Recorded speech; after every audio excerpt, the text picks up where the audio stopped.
Hello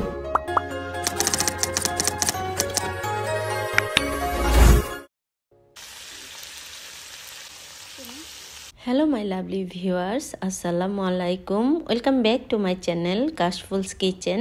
আমার আজকের recipe হচ্ছে পাঁচ মিশালি সবজি দিয়ে মজাদার সবজি রান্না। এই সবজির তরকারিটা আপনি রুটি, পরোটা, নান, লুচি, ভাত, পোলাও, বিরিয়ানি, খিচুড়ি বা বাটি ভরে এক বাটি খেয়ে নিতে পারেন নিমিষেই। আমার বাড়িতে ছোট থেকে বড় সবার খুবই পছন্দের সবজি রেসিপি হচ্ছে এই রেসিপিটা। আমি প্রায়ই এই রেসিপিটা রান্না করে থাকি। আপনার পছন্দ মতো অথবা হাতের কাছে যে সবজি পাবেন তাই দিয়েই তৈরি করে নিতে পারেন এই বাংলাদেশি হোটেল স্টাইলের মজার সবজিবাজি রেসিপিটা। আমি এখানে নিয়েছি ফ্রেশ কিছু সবজি, যেমন ক্যাপসিকাম, ফুলকপি, পাতাকপি, গাজর, আলু, বরবটি, কুমড়া। সবজিগুলো ভালো করে পরিষ্কার করে ধুয়ে নিয়েছি।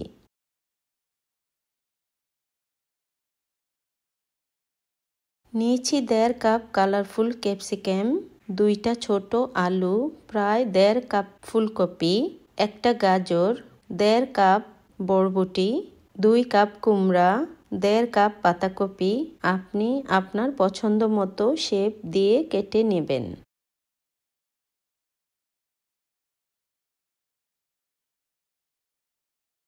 আরও নিয়েছি 4টা শুকনা মরিচ, 3টা কাঁচামরিচ, 4টা তেজপাতা, 1 টেবিল চামচ পাঁচফোড়ন, 2 চা চামচ হলুদ গুঁড়া, 4 টেবিল চামচ তেল, 2 টেবিল চামচ আদা রসুন, সাথে 2টা শুকনা মরিচ বাটা বা পেস্ট, 2 চা চামচ লবণ।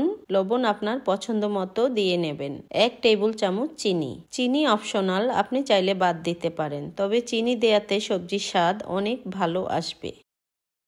এবারে প্যান গরম হলে দেব তেল, শুকনা মরিচ, তেজপাতা, পাঁচফোড়ন। 2-1 মিনিটের মতো ভালো করে নেড়ে চেড়ে একটু ভেজে নেব। চুলার আঁচ থাকবে মিডিয়াম হাই হিটে। বরবটি, পাতাকপি, গাজর, আলু, শক্ত সবজিগুলো দিয়ে 2-3 মিনিটের মতো নেড়ে চেড়ে ভেজে নেব।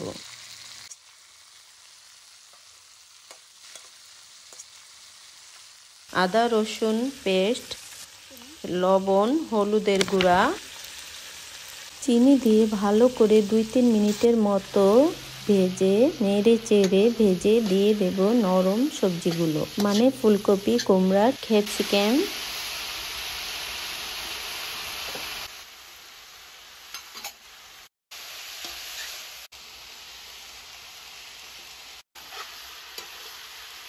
তিন থেকে 4 মিনিটের মতো ঢাকনা লাগিয়ে রেখে দেব। চুলার আঁচ থাকবে মিডিয়াম হিটে। এবারে ঢাকনা উঠিয়ে কাঁচামরিচগুলো দিয়ে 2-1 মিনিটের মতো নেড়ে চেড়ে ভেজে উঠিয়ে নেব আজকের হোটেল স্টাইলে দারুণ মজার সবজি ভাজি। এই তো হয়ে গেল আমার আজকের দারুণ রেসিপিটা, সবজি ভাজি। আর যদি আমার এই রেসিপিটা আপনাদের ভালো লাগে তাহলে প্লিজ আমার ইউটিউব চ্যানেলটি সাবস্ক্রাইব করবেন। সামনে আরও সুন্দর এবং মজার রেসিপি পেতে লাইক, কমেন্ট আর শেয়ার করে আমার পাশেই থাকবেন। যদি এই রেসিপিটা নিয়ে কোনো কোয়েশ্চেন থাকে তাহলে অবশ্যই কমেন্ট করে জানাতে ভুলবেন না। আজ তাহলে আর নয়, আবার ফিরে আসব কোনো এক মজার রেসিপি নিয়ে। আল্লাহ হাফেজ। Mom, keep looking when cooking.